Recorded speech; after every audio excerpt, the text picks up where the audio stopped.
ある種の偶然が常に世の中にはある。その偶然によって世の中のある種の人たちは他の人とはかなり違った家庭環境、あるいは地域環境で育ち、特別な自我を持つ。これを個性という。それは古今東西どこでも、いつも世の中の根幹のところで社会を守り、国を動かし、未来を照らしてきた力、それこそが君たちの進化である。社会全部が君の敵。親も教師も友達も君を総叩きにするだろう。それでも俺は君に自分の信じる道を信じてほしい。貫いてほしい。お前の信じる道は、お前が本来歩むべき道は、どこまでも、どこまでも、延々と続いている。その向こうに、この世でただ一人お前にしかできないことがあるんだ。お前にしか救えない奴がいるんだ。お前が本当にすべきことがあるんだ。進むべきか進まざるべきか迷っている場合ではない。今この瞬間もひた走りに走ってほしい。慢心と絶望には十分注意せよ。俺は高校1年の頃、2チャンネルにハマった。芸能人とか政治家とか鋭く批判しているネラーかっこいいというイメージがあった。そこで興が湧き、2ちゃんの中でも最も粘着質な哲学版のネラー全員を敵に回し、全意見を論破して回った。何せ2ちゃんでは自分の意見を言っても無視されるのでつまらない。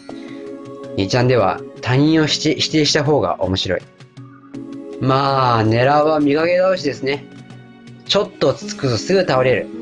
でも、中には骨のある論客が哲学版にはいるんですね。楽しいですよ。彼らとの全面衝突。いろんなことをくぐって、世界のいろんなことが分かった。学校教育で習った知識が本当はどういう風になっているのか、これで全部整理された。批判をしていると、まず自分の核となる考えを持たないといけないっていうことが分かった。殺人について、いじめ問題について、カニバリズムについて、自殺について、しっかり自分の考えを持つことができた。俺は考えた。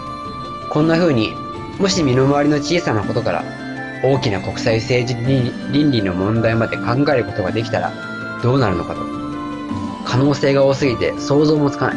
俺は高校2年という1年をそのために使うと決めた。クラスで孤立し、親から否定され、教師も友達も俺を否定した。俺は苦しかった。これほど苦しいことがあるのかというくらい苦しかった。だけど俺は耐えた。キリがないと思っていた壮大な研究には区切りがあった。高校2年っていう1年が終わった時、俺は自分が何者なのか、自分の周りにどんな世界が広がっていて、今何をすべきなのか、俺なりの考えを持つことができた。これほど苦しく、しかし意味のある1年は一生のうちに訪れないとさえ思う。この考えは人類の役に立てると思って今頑張っている。だから俺は君たちにもこのクソったれな世の中に立ち向かってほしい。お前らに価値がないんだなんてとんでもない。日本には君たちの個性が今必要なんだ。この国は誰かが変えなくちゃいけないんだ。どうしたら変わるのか。この国を変えるために星の数ほどのプロジェクトがあるが全て失敗している。なぜか。リーダーと話せばわかる。みんな思考がワンパターンなんだ。たった一つの視点で称賛されてきた自分を絶対だと思い込んでいる。だからこの国は変わらないの。バイオリンの音色は美しい。でもこの国に1億もいらない。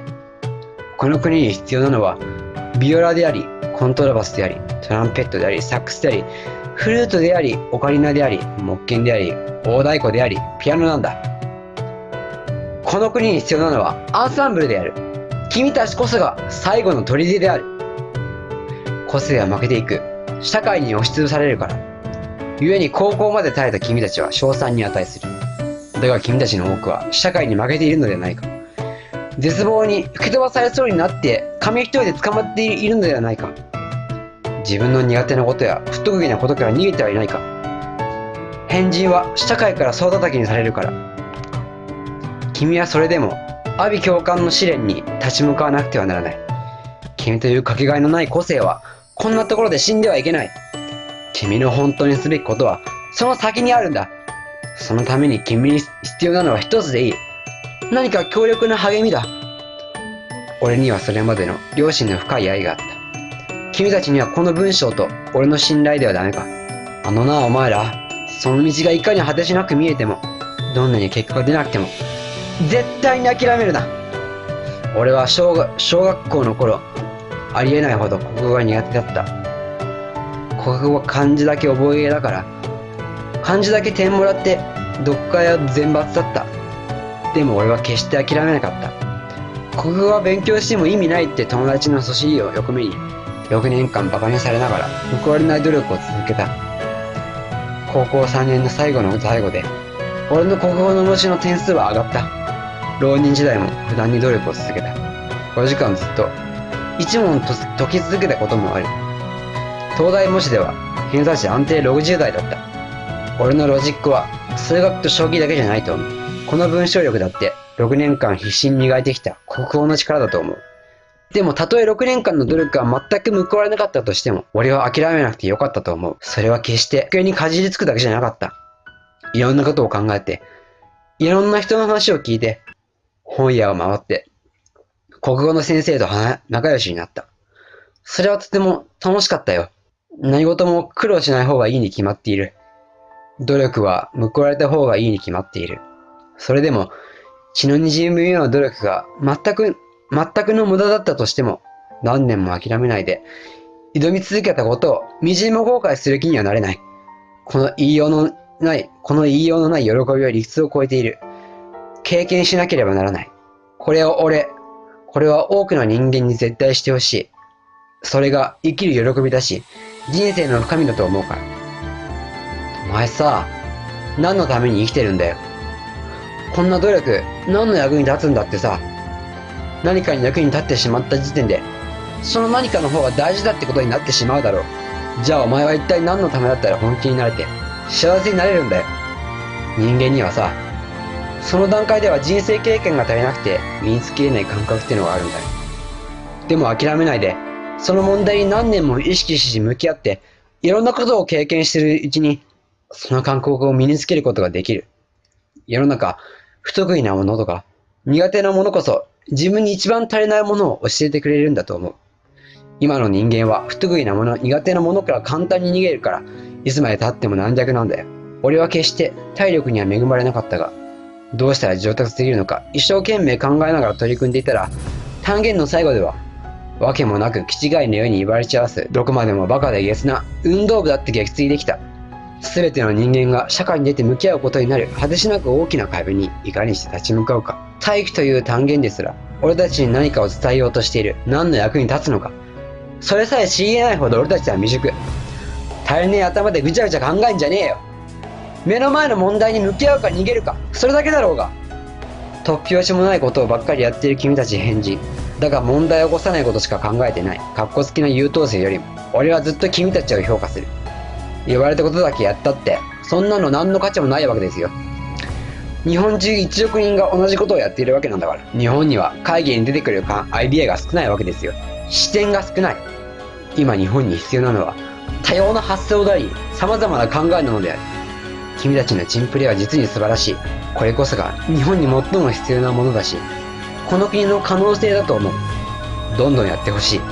でも、ちょっと気になるのがね、変人の皆さん、僕が思うに、なんか変なことを自己顕示のためにやっている人がいるなっていうのを感じる。人に注目されたいから、みんなのためにやってるんじゃないか。まあ、子供のうちはそれでいいかもしれないけど、何もやらない優等生の皮かぶったバカよりはマシだと思います。そういういろんなことをやっているうちに、いろんな感覚が身について、諦めないで向き合っている問題の突破口がある時ふっと見えてくるわけなんですから。でもね、やっぱり大人になるんだったらね、できればやたらめっぽう何でもやってみるというのではなくてね、自分なりにいろいろ考えがあった上で、変なことをやってもらいたい。そっちの方が次につながるし、見るものが多い。それとね、君ら変人は、何事も下に構えてんね。自分の好きなことやってるだけで、それでいいと思ってるんじゃないか。自分の苦手なこと、不得意なことから逃げてるんじゃないか。本当に向き合うべき問題から、ぐちゃぐちゃ言い訳して逃げている。まあ、何かきちんとした考えがあって、戦略的撤退をしているならいいんだけどね。多くの変人は他人と同じ土俵に立たされて評価されるのが怖くて、自分の弱みから目をそらしている感じがあるんだよね。それはちげえだろ。お前たちこそ、社会の投げかけてくる問いに目をそらしてはならない。逃げるな。正面から立ち向かえ。いいか、この国を変えるにはな、過去の偉人が積み上げた人類の英知とお前たちの個性が結びつく必要がある。変なことをしているだけで満足するな。変なことをするのは一向に構わない。どんどんやれ。だけど、それだけで、そんなことで満足するな。お前の思うままに、お前の個性でこそ、この薄っぺらい教科書に立ち向かってほしい。君たちこそが人類の英知を学ぶべきなんだよ。その時、初めて君たちの個性は進化を発揮する。その先に、君が本当にすべきことがある。無茶を言うようだけど。できるなら俺は君たちにこそ東大に来てほしい。東大に来るために、5教科7科目にちゃんと向き合ってほしい。君の個性で東大に入るためのあらゆることを考えてほしい。君たちの能力は飛躍するだろうし、杓子定規人間ではなく、人と違う視点を持った日本を変える可能性のある君たちにこそ最高学府の門は開かれているのではないか。どの戦いも決して楽ではないだろう。だからこそこの試練の先で君たちは圧倒的能力を身につける。圧倒的能力と世界にただ一つの個性によって君たちは何百万、あるいはそれ以上の人々の役に立てるようになるのだ。平成維新には現代の実力者たちの力だけでは足りない。日本中の変人が力強く立ち上がらなくてはならない。日本中津々浦々に変人がいる。世の中には変人を生み出すためのある種の偶然が常に存在するから。その全員が使命を自覚し、決然と問題に立ち向かい、結果圧倒的才能を存分に発揮し出したらどうなるか。しかもそれぞれ全然違う能力を持っているのだ。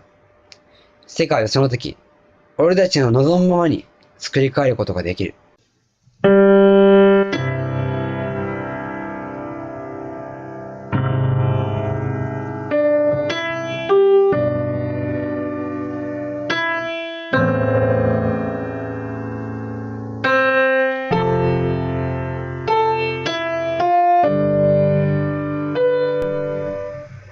なたの明日を変える京人形チャンネル。